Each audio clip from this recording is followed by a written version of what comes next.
నమస్కారం, నా పేరు దివ్య. వార్తల్లో ముందుగా ముఖ్యాంశాలు. ఏలూరు జిల్లా కాట్రేనిపాడులో ఉపరాష్ట్రపతి సివి రాధాకృష్ణన్తో కలిసి పర్యటించిన ముఖ్యమంత్రి చంద్రబాబు. పాప్కార్న్ హైబ్రిడ్ విత్తనాన్ని ఆవిష్కరించిన ఉపరాష్ట్రపతి రాధాకృష్ణన్.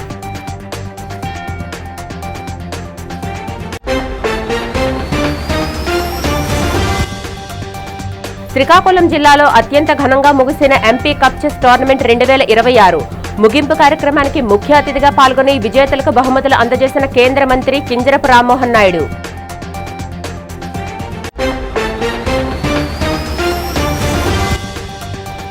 విశాఖ శ్రీనివాస కళ్యాణ మండపంలో అట్టహాసంగా జరిగిన south central south coast railway employees cooperative credit society సర్వసభ్య సమావేశానికి ముఖ్య అతిథిగా పాల్గొన్న general secretary doctor Shri Shankar Rao Chilukuru స్వామి.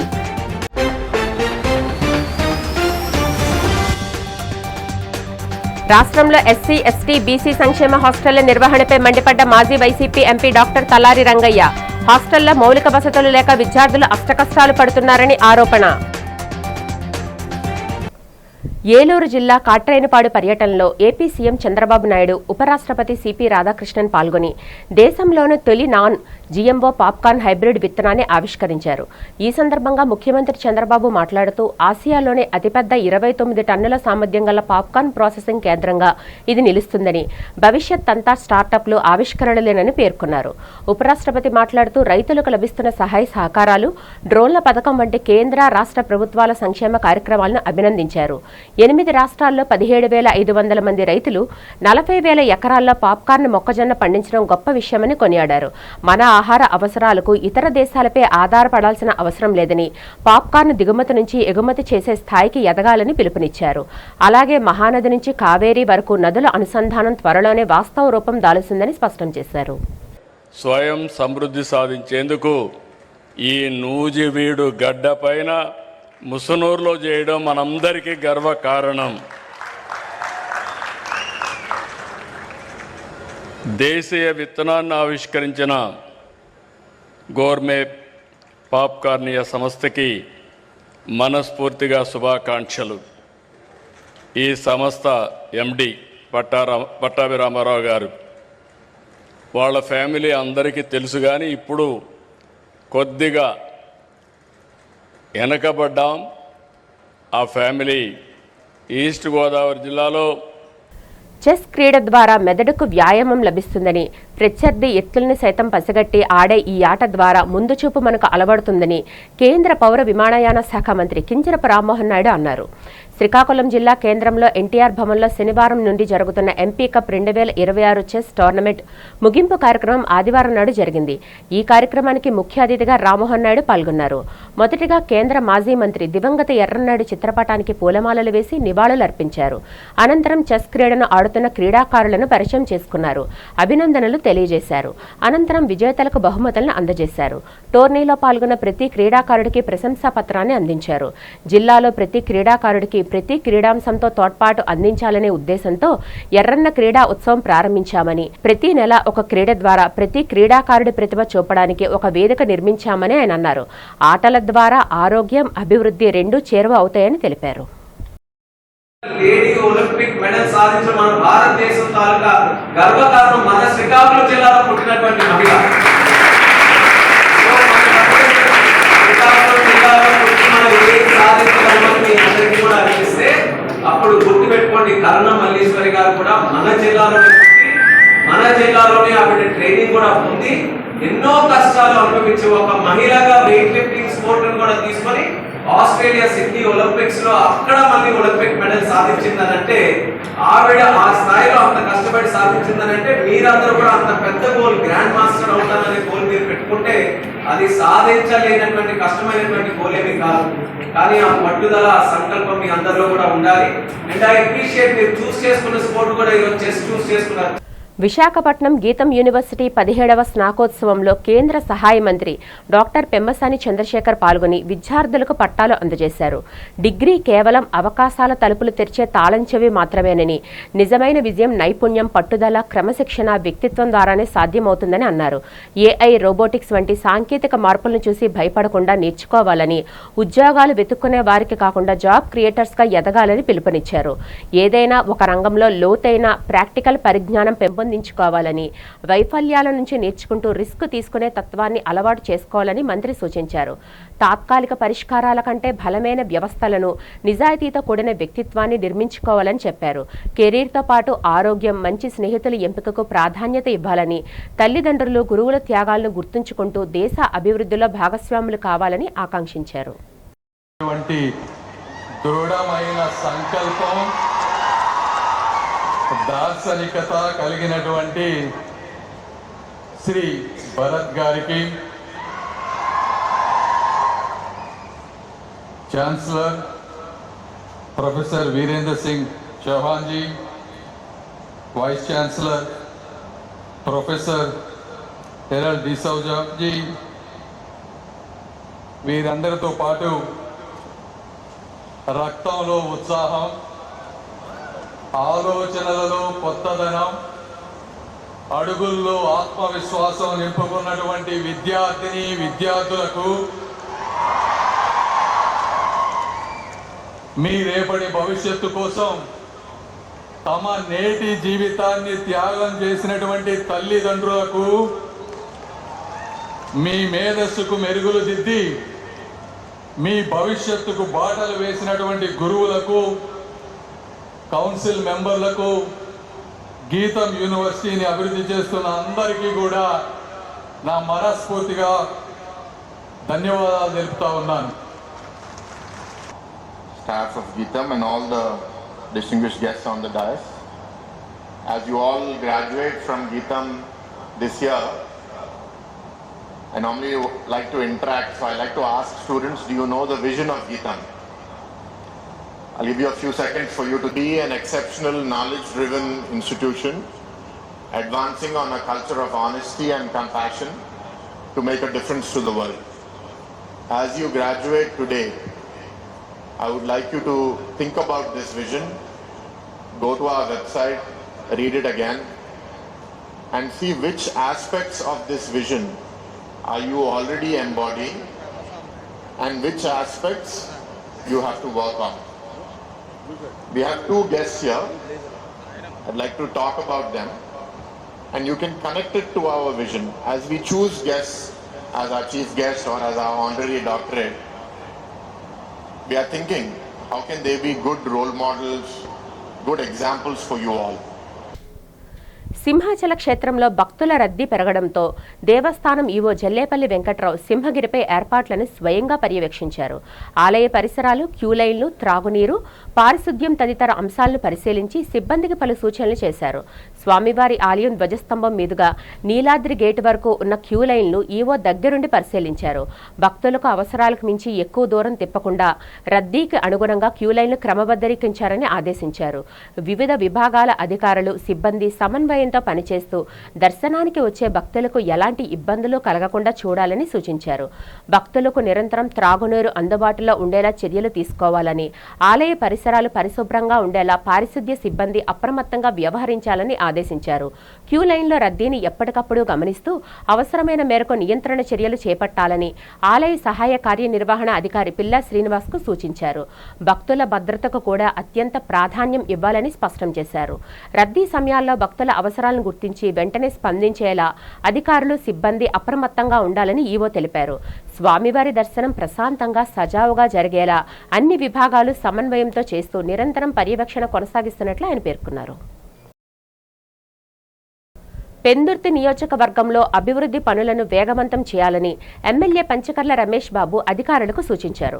సోమవారం వేపగుంట జీవీఎంసీ పెందుర్తి జోనల్ కార్యాలయంలో జరిగిన గ్రీవెన్స్ కార్యక్రమంలో ఎన్డీఏ కూటమి నాయకులతో కలిసి జీవీఎంసీ కమిషనర్ కేతన్ గార్గుకు వినతి పత్రం అందజేశారు.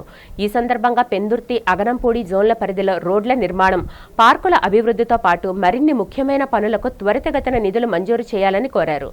శానిటేషన్, మలేరియా విభాగాల్లో నిరుద్యోగ యువతకు ఉపాధి అవకాశాలు కల్పించాలని, విలీన గ్రామాల అభివృద్ధికి ప్రత్యేక నిధులు కేటాయించాలని విజ్ఞప్తి చేశారు. వేపగుంట జుత్తాడ రోడ్డు నిర్మాణంలో భూములు కోల్పోయిన రైతులకు వెంటనే టీఆర్డీలు మంజూరు చేసే న్యాయం చేయాలని కమిషనర్ను కోరారు. రాష్ట్రంలో ఎస్సీ, ఎస్టీ, బీసీ సంక్షేమ హాస్టల్లో మౌలిక వసతులు లేక విద్యార్థులు ప్రాణాలు కోల్పోతున్నారని, విద్యాశాఖ మంత్రి నారా లోకేష్ నిర్వహణలో ఘోరంగా విఫలమయ్యారని వైఎస్ఆర్సీపీ మాజీ ఎంపీ డాక్టర్ తలారి రంగయ్య విమర్శించారు. తాడేపల్లి మీడియా సమావేశంలో ఆయన మాట్లాడుతూ మంత్రి ప్రచారానికే పరిమితం అవుతున్నారని, హాస్టల్లో నీటి ఎద్దడి, నాసిరకం ఆహారం కారణంగా ఇప్పటి వరకు 100 మందికి పైగా విద్యార్థులు మరణించారని ఆరోపించారు. సెట్టూరు, రాయలప్పదొడ్డి ఘటనలను ఉదాహరణగా ప్రస్తావిస్తూ కనేకల్లు హాస్టల్లో 650 మంది నీటి వసతి కూడా లేదని పేర్కొన్నారు. మృతి చెందిన విద్యార్థుల కుటుంబాలకు కోటి పరిహారం, ప్రభుత్వ ఉద్యోగం ఇవ్వాలని, బాధ్యులపై ఎస్సీ, ఎస్టీ అట్రాసిటీ కేసులు నమోదు చేయాలని ఆయన డిమాండ్ చేశారు. దాదాపు 30 నెలల కాలంలో దాదాపు 100 మంది విద్యార్థులు మృత్యుప్రాలు అయిన సందర్భాన్ని మనం చూస్తున్నాం. రాష్ట్రంలో ముక్కు పచ్చలారని బిడ్డలు 8 సంవత్సరాల నుంచి 12, 13 సంవత్సరాల మధ్యలో ఉన్న పిల్లలే ఎక్కువ మంది చనిపోయారు. దాదాపు నా నియోజకవర్గంలోనే 1/2 డజన్ పైన చనిపోయారు. మా జిల్లాలో కూడా అదే పరిస్థితి. రాష్ట్ర వ్యాప్తంగా చూస్తే దాదాపు దగ్గర సెంచరీకి వస్తున్నాయి మరణాలు. ప్రపంచవ్యాప్తంగా, దేశవ్యాప్తంగా లోకేష్ గారి పనితీరు చాలా బాగుంది, ఆయన వెళ్ళి పరిశ్రమలు తీసుకొస్తానని చెప్తున్నారు. కానీ ఇక్కడ విద్యాశాఖ నిర్వహిస్తున్న పనితీరు ఏమాత్రం కూడా ఆమోదయోగ్యంగా లేదు. విశాఖ ఎంవీపీ అల్వార్ దాస్ ఐఐఎంలో international minority chamber of commerce and industry తన గ్లోబల్ ప్లాట్ఫామ్ను అధికారికంగా ప్రారంభించింది. దేశీయ, అంతర్జాతీయ వ్యాపారవేత్తలు, పరిశ్రమల ప్రతినిధులు, ప్రొఫెషనల్స్ను ఒకే వేదికపైకి తీసుకువచ్చి వ్యాపార సంబంధాలను బలోపేతం చేయడమే లక్ష్యంగా ఈ సంస్థ ఏర్పాటైంది. ఈ కార్యక్రమంలో national chairman KM Chinti, vice chairman doctor Kaja, doctor Anand, MD Hussain, doctor Aslam, MD Khaizar, Rais అహ్మద్తో పాటు IMCCI CEO Mohammed Shams Tabrez, women entrepreneurship director Afris ఆర్ట్, లీగల్ డైరెక్టర్ షేక్ బాబీ, షేక్ ముజాయిద్ పాల్గొన్నారు. ఈ సందర్భంగా వారు మాట్లాడుతూ ఎంసీసీఐ కేవలం మైనారిటీలకు మాత్రమే కాకుండా అన్ని వర్గాల వ్యాపారవేత్తలను కలుపుకొని పోతుందని, భవిష్యత్తులో అంతర్జాతీయ బిజినెస్ సమ్మిట్లు నిర్వహించి కొత్త వ్యాపార అవకాశాలను సృష్టిస్తామని పేర్కొన్నారు. ఈరోజు ఎస్పెషల్లీ మా Indian minority chamber of commerce and industries అనేది ministry of corporate affairs, government of India అండర్లో సెక్షన్ 8లో మేము రిజిస్టర్ చేసి నేషనల్ అండ్ ఇంటర్నేషనల్ లెవెల్లో ఈ ఛాంబర్ని నడపడానికి నిర్ణయించుకున్నాం. దీనికి ఈరోజు ఒక లోగో, వెబ్సైట్ లాంచ్ చేస్తాను.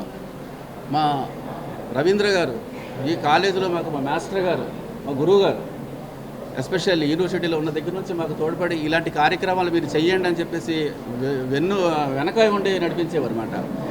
ఈరోజు ఈ ఐఐఏఎంలో ఈ లోగో లాంచ్, ఇంటర్నేషనల్ ఒక ఛాంబర్ లోగో లాంచ్ చేయడం అనేది చాలా, నేను సార్కి ఒక కృతజ్ఞతలు చెప్తున్నాను, థ్యాంక్స్ చెప్తున్నాను. దీని మోటో ఏంటంటే ఎస్పెషల్లీ మనం ఎన్నో కార్యక్రమాలు చేసేవాళ్ళం ముందు మేము లోకల్గా. తర్వాత మాకు డాక్టర్ ఖాజా రహమతుల్లా, నేను, కొంతమంది పెద్దలు, హుస్సేన్ భాయ్ గారు అందరూ కలిసి ఒక నిర్ణయానికి వచ్చి పిల్లల భవిష్యత్తుకి మార్చాలంటే మనం ఒక ఛాంబర్ని తయారు చేయాలి అని చెప్పేసి ఒక ఉద్దేశంతో ఈ Indian minority chamber of commerce and industries అనేది పెట్టడం చేసామన్నమాట. దీనికి ముఖ్య ఉద్దేశం ఏంటంటే పిల్లలకి మ్యాక్సిమం మా టీంలో చాలామంది యూత్ ఆల్రెడీ చాలా పెద్ద పొజిషన్స్లో ఉన్నారు. వాళ్ళకి ఇంటరాక్ట్ చేయడం, బిజినెస్ పర్సన్స్ అందరినీ కలపడం, మధ్యగా ఎంఎస్ఎంఈలు ఎవరైతే విలేజెస్లో వాళ్ళు ఉంటారో వాళ్ళు ఏదో వాళ్ళ మైండ్లో ఒక బిజినెస్ చేయాలంటే థాట్ ఉంటుంది, కానీ ఇంప్లిమెంట్ చేసే టైంకి వచ్చేటప్పటికి చాలా కష్టంగా ఉంటుంది. దీనికి ముఖ్య ఉద్దేశం ఏంటంటే అండి, ఇప్పుడు మేము ఒక స్టార్టప్గా ఒక 2 ఏళ్ల క్రితం మేము స్టార్టప్గా వచ్చేకి ముందు ఒక ఆంటర్ప్రినర్ ఎలా ఉండాలి, ఒక ఎంఎస్ఎంఈని మనం రిజిస్టర్ చేయాలంటే ఏం చేయాలి అనేది బేసిక్ ఐడియాలజీ జనరల్లీ మనకు ఉండదు. సో దీన్ని గైడ్ చేయడానికి ఒకరు ఉంటే మనకు స్టార్టప్ ఎలా స్టార్ట్ చేయాలి అండ్ దాని తర్వాత మార్కెట్లోకి ఎలా తీసుకోవాలి అండ్ ఇన్వెస్టర్స్తో కూడా ఎలా మాట్లాడాలి అనే బేసిక్ అవేర్నెస్ అనేది మనకు ఎవరైనా ప్రొవైడ్ చేయగలిగితే మనం ఎన్నో ఉన్నత స్థాయికి వెళ్ళే అవకాశం ఉంటుంది. సో అలాంటి ఉద్దేశంతోనే ఈ ఇండియన్ మైనారిటీస్ ఛాంబర్ ఏదైతే ఉందో, ఎవరైతే స్టూడెంట్స్కి ఒక మంచి ఐడియా ఉండి ఆ ఐడియాని ఇంప్లిమెంట్ చేయగలిగే సత్తా ఉండి దాన్ని ఇంప్లిమెంట్ చేయలేకపోతే వాళ్ళు ఆ ప్రోడక్ట్ని ముందుకు తీసుకెళ్ళలేకపోతారు. సో అలాంటి వాళ్ళు ఎవరున్నా కానీ మా ఛాంబర్ని కాంటాక్ట్ అయితే మాకున్న రిసోర్సెస్తో మేము వాటిని ముందుకు తీసుకెళ్ళి ఆ ప్రోడక్ట్ని మార్కెట్లోకి తీసుకెళ్ళడానికి మనం పూర్తిగా ప్రయత్నిస్తాం. మేము గత 20 సంవత్సరాల నుంచి సామాజిక కార్యక్రమంలో ఉన్నాం. ఎస్పెషల్గా యూత్కి ఎంప్లాయ్మెంట్ అండ్ ఎంట్రన్స్ ఎగ్జామ్స్ గురించి నేను, బాబుభాయ్, అదేవిధంగా మన హుస్సేన్ గారు అందరూ కలిసి యాక్టివిటీ చేస్తున్నాం.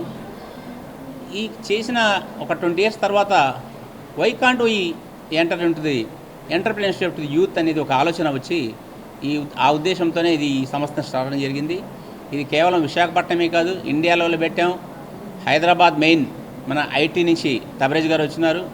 అదేవిధంగా ఢిల్లీ, మహారాష్ట్ర ఆ ఏరియాలో కూడా మేము ఆల్రెడీ నేమ్స్ తీసుకొని ఉన్నాం. దీన్ని ఫర్దర్గా ఆ ఇండియా లెవెల్లో అటు పెట్టడం స్టార్టింగ్లో హైదరాబాద్ అండ్ ఆంధ్రప్రదేశ్ స్టార్ట్ చేసాం. దీన్ని రాబోయే రోజుల్లో ఇండియాలోని అనేక రాష్ట్రాలు కూడా విస్తరించాలనే ప్రణాళికలతో ముందుకెళ్తున్నాం. విశాఖపట్నం స్వర్ణభారతి ఇండోర్ స్టేడియంలో గత 2 రోజులుగా అత్యంత వైభవంగా జరుగుతున్న 3వ వైజాగ్ ఓపెన్ జాతీయ స్థాయి కరాటే పోటీలు ఘనంగా ముగిశాయి. దేశంలోని వివిధ రాష్ట్రాల నుంచి వచ్చిన కరాటే క్రీడాకారులు తమ ప్రతిభను చాటుకున్న ఈ టోర్నమెంట్లో ఆంధ్రప్రదేశ్ జట్టు 117 పాయింట్లతో ఆధిపత్యం ప్రదర్శించి ఓవరాల్ ఛాంపియన్షిప్ మొదటి స్థానాన్ని కైవసం చేసుకుంది. ఈ పోటీల్లో తెలంగాణ జట్టు 69 పాయింట్లతో ద్వితీయ స్థానంలో నిలవగా వెస్ట్ బెంగాల్ రాష్ట్రం 32 పాయింట్లతో తృతీయ స్థానాన్ని సాధించింది. విజేతలకు వడోకే కరాటే అసోసియేషన్ చైర్మన్ ప్రముఖ నటులు సుమన్ తల్వార్ ముఖ్య అతిథిగా హాజరై ఓవరాల్ ఛాంపియన్షిప్ ట్రోఫీలను బహుకరించారు. ఈ ముగింపు కార్యక్రమంలో Olympic association secretary Kancharapati Suryanarayana, tournament chief organiser Chiguruppalli Satish Kumar తదితరులు పాల్గొని విజేతలను అభినందించారు. చాలా సంతోషంగా ఉందండి. ఇది లాస్ట్ ఫైనల్ డే, ఇది 3rd ఓపెన్ నేషనల్ టోర్నమెంట్. మీరు చూస్తున్నారు చాలా ఊర్ల నుంచి టీమ్స్ వచ్చినారు. అయితే దీంట్లో ఒక విశేషం ఏంటంటే ఇది కేవలం ఒక కరాటే టోర్నమెంటే కాదు, ఒక మనిషి మాకు బాగా సపోర్ట్ చేసిన మనిషి సతీష్ అంటే, మాస్టర్ సతీష్ అంటే చాలా ఇష్టం, నేనంటే చాలా ఇష్టం. కరాటేకి సంబంధం లేదు కానీ కరాటేకి ఏదో చేయాలని చెప్పేసి చాలా, అంటే ఆయన టైం కానీ డబ్బు కానీ అవన్నీ ఇచ్చిన ఒక మనిషి అంగరాము గారు అని చెప్పేసి ఆయన చనిపోవడం జరిగింది. సో సతీష్ ఏంటంటే ఈ టోర్నమెంట్ ఆయన మెమోరియల్ పేరు మీద ఈ టోర్నమెంట్ చేయడం జరిగింది. సో అది చాలా విషయం. అండ్ నాకు చాలా అంటే లాస్, చాలా అంటే దుఃఖం. ఎందుకంటే డబ్బు ఆయన ఇవ్వడం పోవడం అది పాయింట్ కాదు. బట్ నేను ఫ్లైట్ దిగితే నన్ను పికప్ చేసుకుంటే మళ్ళీ నేను ఫ్లైట్ ఎక్కే వరకు నాతో పాటు ఉండేవారు అనమాట. ఒడిశా టీమ్ గెలుచుకుందండి 4th place. 3rd place West Bengal 32 పాయింట్స్తో విన్ అయ్యారు. అలాగే తెలంగాణ స్టేట్ వచ్చి 69 పాయింట్స్తో రన్నరప్గా నిలిచింది. విన్నర్ 117 పాయింట్స్తో మన ఆంధ్రప్రదేశ్ ఓవరాల్ ఛాంపియన్షిప్ని మన చైర్మన్ గారు ఇప్పుడు అందించారు. Thank you. పత్రికా మిత్రులందరికీ మరొకసారి ధన్యవాదాలు తెలియజేస్తాను. Thank you. ఓకే. మొత్తం ఎన్ని స్టేట్స్ నుంచి ఎంతమంది? 18 స్టేట్స్ నుంచి 1500 మంది క్రీడాకారులు వచ్చారు. 2 రోజుల నుంచి పోటీలు జరిగాయి. ఈ రోజుతో ముగుస్తాయండి. ఈరోజు 9 o'clockకి ముగుస్తుంది. 49వ వార్డు నెహ్రూ నగర్లో సర్వే నంబర్ 13/1Pలో ప్రభుత్వ భూమిని టిట్కో నివాసుల కోసం కేటాయించగా దానిపై ఆక్రమణదారులు కబ్జాకు యత్నిస్తున్నారని బర్మా ఖాందీసుగల నిరుపేద సంక్షేమ సంఘం ప్రతినిధులు కలెక్టర్ కార్యాలయంలో అధికారులకు ఫిర్యాదు చేశారు. ప్రభుత్వ హెచ్చరిక బోర్డు ఉన్నప్పటికీ అనధికారికంగా విద్యుత్ కనెక్షన్లు పొంది కన్స్ట్రక్షన్ సాగిస్తున్నారని తెలిపారు. బాధ్యులపై చర్యలు తీసుకోవాలని అధికారులను కలవగా స్పందించిన అధికారులు తక్షణమే అక్రమ విద్యుత్, డ్రైనేజీ, వాటర్ కనెక్షన్లు తొలగించాలని ఆదేశించారన్నారు.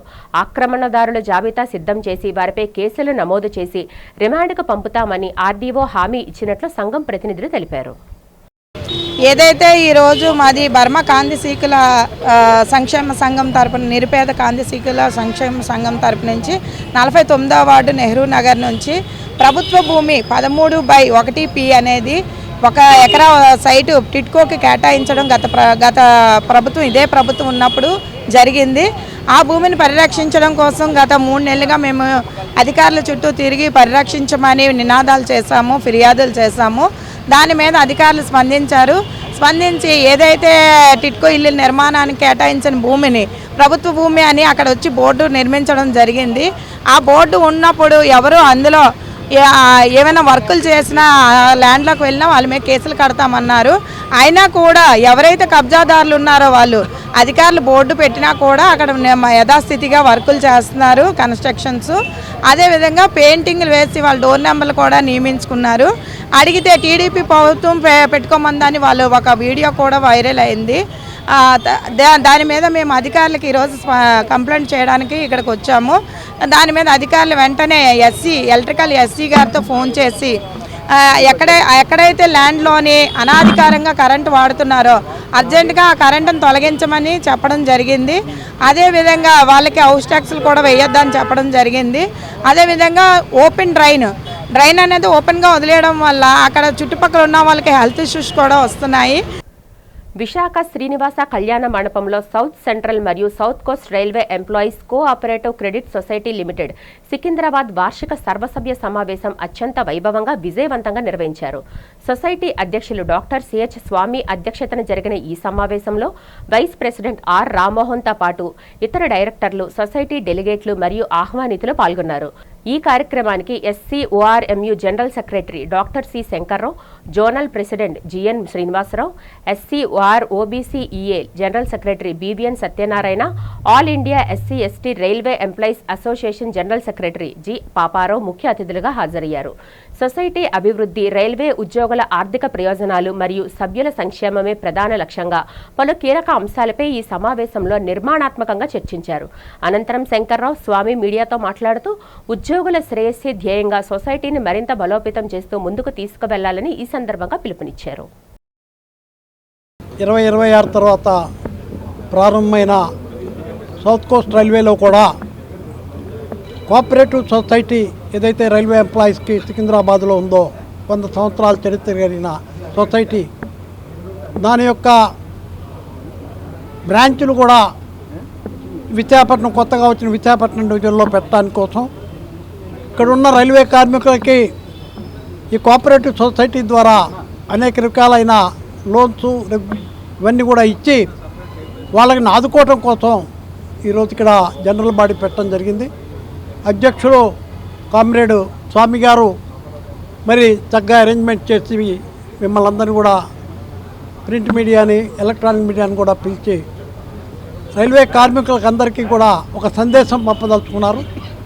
ఈ సొసైటీలో చేరండి, 200 కోట్ల మరి మూల పెట్టుబడితో ఈ సొసైటీ 100 సంవత్సరాలుగా నడుస్తోంది.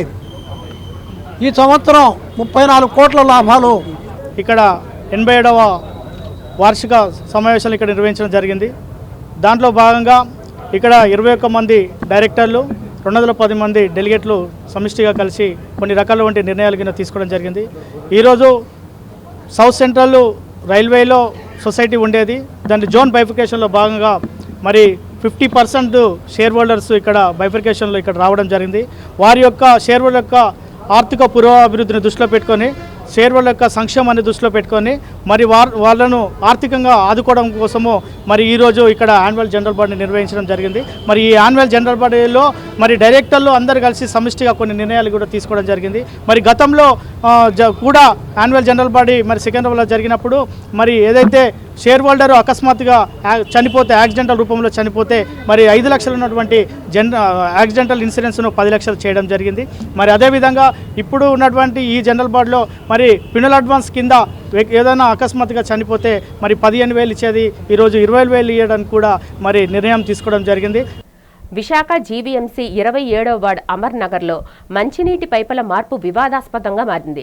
కాలం చెల్లిన పైపుల మరమ్మతుల పేరుతో సక్రమంగా పనిచేస్తూ నిరంతరం మంచినీటిని పుష్కలంగా సరఫరా చేస్తున్న పైపులను మార్చేందుకు అధికారులు ప్రయత్నించడంపై స్థానిక మహిళలు తీవ్ర ఆగ్రహం వ్యక్తం చేశారు. ఈ సందర్భంగా స్థానిక మహిళలు మాట్లాడుతూ కేవలం కాంట్రాక్టర్ల బిల్లుల కోసమే నాణ్యంగా ఉన్న పైపులను తొలగించి ప్రజాధనాన్ని నిష్కారణంగా దుర్వినియోగం చేస్తున్నారని మండిపడ్డారు. అమర్ నగర్ నివాసితులుగా తమకు త్రాగునీటి సరఫరా విషయంలో ఎటువంటి ఇబ్బందులు లేవని, బాగా పనిచేస్తున్న పైపులను మార్చవలసిన అవసరం లేదని తెగేసి చెప్పారు. కొన్ని చోట్ల కాలం చెల్లిన పైపులను మార్చడాన్ని స్వాగతిస్తున్నామని, అయితే లాభాపేక్ష కోసం మన్నికైన పైపులను మార్చి నిధులు దుర్వినియోగం చేయడం శోచనీయమని గొలగాని లక్ష్మి, పద్మ, నాగులు అధికారుల తీరును తప్పుపట్టారు. జీవీఎంసీ అధికారులు ఇటువంటి అనవసర ఖర్చులకు పాల్పడకుండా ప్రజా ధనాన్ని సద్వినియోగం చేస్తూ అమర్ నగర్లో ఇతర మౌలిక సదుపాయాల కల్పనకు తగిన ప్రణాళికలు సిద్ధం చేయాలని ఆమె హితో పలికారు. ఈ విషయమై సంబంధిత అసిస్టెంట్ ఇంజనీర్ దృష్టికి తీసుకువెళ్లినట్లు పేర్కొన్నారు. స్థానిక మహిళలు చేపట్టిన ఈ నిరసన కార్యక్రమానికి స్థానికులు మద్దతుగా నిలిచారు. ఇది ఏరియా పేరు అమర్నగర్ సార్. అయితే మరి మాకేంటంటే ఇది 6 లైన్లు ఉన్నాయి, కాలనీకి 6 లైన్లు ఉన్నాయి. 6 లైన్లు ఉంటే చివరి లైన్ వాళ్ళకి వాటర్ సప్లై కొంచెం రాలేదని వాళ్ళు వెళ్ళి వెలగపూడి రామకృష్ణ సార్ దగ్గరికి వెళ్ళి కొద్దిగా రాలేదయ్యా అంటే ఆయన వచ్చి గొట్టాలు పంపించి ఎక్కడెక్కడైతే పోయాయో అవన్నీ మీరు వేసుకోండి అని చెప్పేసి సార్ బాగా వెళ్ళిపోయారు. వీళ్ళేం చేస్తున్నారు, అటువైపు 3 లైన్లు 4 లైన్లు మార్చారు. మారిస్తే అది మార్చిన కానీ అస్సలు వాటర్ రావట్లేదు, బోరింగ్ల దగ్గర లైన్లు అయిపోతున్నాయి అనేసి ఈ లైను పక్క లైన్ కూడా అమ్మ మనకి ఇంక ఇబ్బంది పడిపోవాలి, అయితే మనం బాగానే ఉన్నాయి కదా మాకు మార్చకండి, మొన్నే వెల్డింగ్ చేశారు మార్చకండి, ఉన్ని కాడికి అలా ఉన్నేయండి, ఎప్పుడో ప్రాబ్లం వచ్చినప్పుడు అప్పుడు చూద్దాం అనేసి అంటే లేదు ఇంటికి 1000 రూపాయలు తీసుకొని మెటీరియల్ కొంటారంట, తవ్వేసి వేసి వెళ్ళిపోతామంటున్నారు. అంటే మొత్తం ప్రజలందరూ కూడా మాకు వద్దు, వచ్చిన కాడికి సరిపెట్టుకుంటున్నాము, రాకపోతే మిమ్మల్ని అడుగుతున్నాము కదా అయ్యా కొంచెం ఎక్స్ట్రా ఇప్పమని, మాకు ఎందుకు ఇబ్బంది పెడతారు, మాకు వద్దు అని చెప్పినా సరే వాళ్ళు వేస్తాము అంటున్నారు సార్. ఇది ఎక్కడ న్యాయం సార్? ప్రజలకు నచ్చిన పని చేయాలి కానీ ప్రజలకు నచ్చలేని పని ఎందుకయ్యా చేయడము? మీ దగ్గర డబ్బులు ఉంటే పోనీ ఆడవాళ్ళకి పసుపు కుంకాలకో దేనికో ఏదోలాగా ఇవ్వాలి కానీ వద్దు అనుకున్న వాళ్ళకి ఎందుకు ఇబ్బంది పెట్టడం? తెల్లవారు ఆ కొలాయి కొలాయిలు ఇప్పినట్టు అంటాడు, మీకు ఎలాగుందా, మీకు రేపు నుండి వాళ్ళు ఎప్పం అలాగైతే మీరు ఎలా పడతారో చూస్తాము అనేసి ఆడవాళ్ళతో గొడవలు ఆడుతుంటారు. మీకు ఎలాగొస్తామో చూస్తుందని అనేసి అన్నాడంట. వాళ్ళతో వాదించాడు. సైడ్ వాటర్ లీక్ అయిపోతుందని ఆ 2 లైన్ వాళ్ళు కంప్లీట్ ఇచ్చుకున్నారు కాబట్టి అక్కడ వేశారు. వాళ్ళతో పాటు ఇది కూడా వేస్తాము అంటున్నారు. మేము వద్దంటున్నాం, ఎందుకంటే ఇక్కడ అంతా బాగానే ఉంది, వాటర్ సప్లై కూడా అంతా బాగానే ఉంది. కొలాయిలో వచ్చి ఒక్కొక్కరు 1000 రూపాయలు ఇస్తే మీరు ఇచ్చిన 1000 రూపాయలతోటే మేము సామాన్లు కొనేసి వేస్తామని అంటున్నారు. మాకైతే వద్దని మేము అంటున్నాము. అంతా బాగానే వాటర్ అంతా బాగానే వస్తుందన్న గోలు పెడుతున్నారు వాళ్ళు. మేమేంచి మాకు వద్దు, మేము ఊరుకోవట్లేదు, అందరం ఒక మాట మీద ఉన్నాం. బాగుండి కొలాయిలు ఎందుకు పాడు చేస్తారు, బాగుండి లైన్లు ఎందుకు మారుస్తారు? విశాఖ అల్లిపురం 33వ వార్డుకు చెందిన పిల్లి వెంకట వరలక్ష్మి అనే బాధితురాలు తన సొంత తమ్ముడిపై కలెక్టర్కు ఫిర్యాదు చేశారు. ఈ సందర్భంగా ఆమె మీడియాతో మాట్లాడారు. తండ్రి మరణం తర్వాత తన పేరును మరుగునపరిచి ఒకే సంతానంగా నకిలీ ఫ్యామిలీ మెంబర్స్ సర్టిఫికెట్ను పొంది ఆస్తిని తన పేరిట రిజిస్ట్రేషన్ చేసుకున్నాడని ఆరోపించారు. వైసీపీ మాజీ కార్పొరేటర్ పచ్చిరిపల్లి రాము, టి సుందర్రావుల సహకారంతో ఈ అక్రమ రిజిస్ట్రేషన్ జరిగిందని, 2 ఏళ్ల క్రితం తల్లి చనిపోయిన తర్వాత ఇటీవల ఆర్టీఐ ద్వారా ఈ విషయం వెలుగులోకి వచ్చిందని తెలిపారు.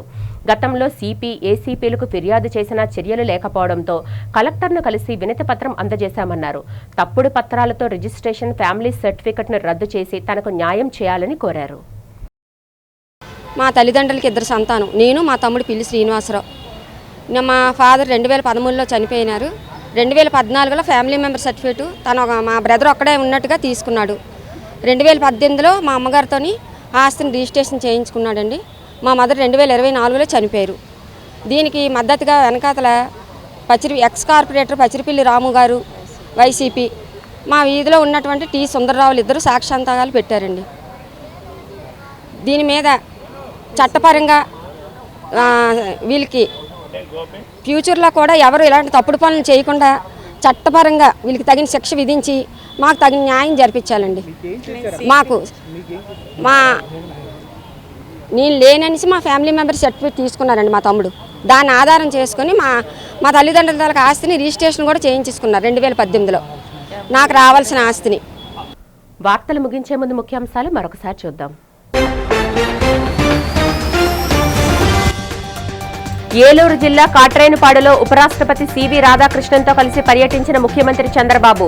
పాప్కార్న్ హైబ్రిడ్ విత్తనాన్ని ఆవిష్కరించిన ఉపరాష్ట్రపతి రాధాకృష్ణన్.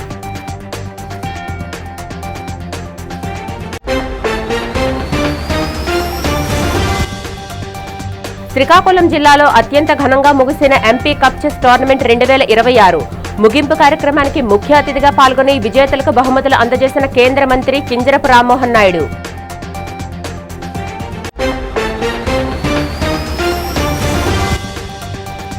విశాఖ శ్రీనివాస కళ్యాణ మండపంలో అట్టహాసంగా జరిగిన south central south coast railway employees cooperative credit society సర్వసభ్య సమావేశం. సమావేశానికి ముఖ్య అతిథిగా పాల్గొన్న general secretary doctor Shri Shankar Rao Chilukuru స్వామి.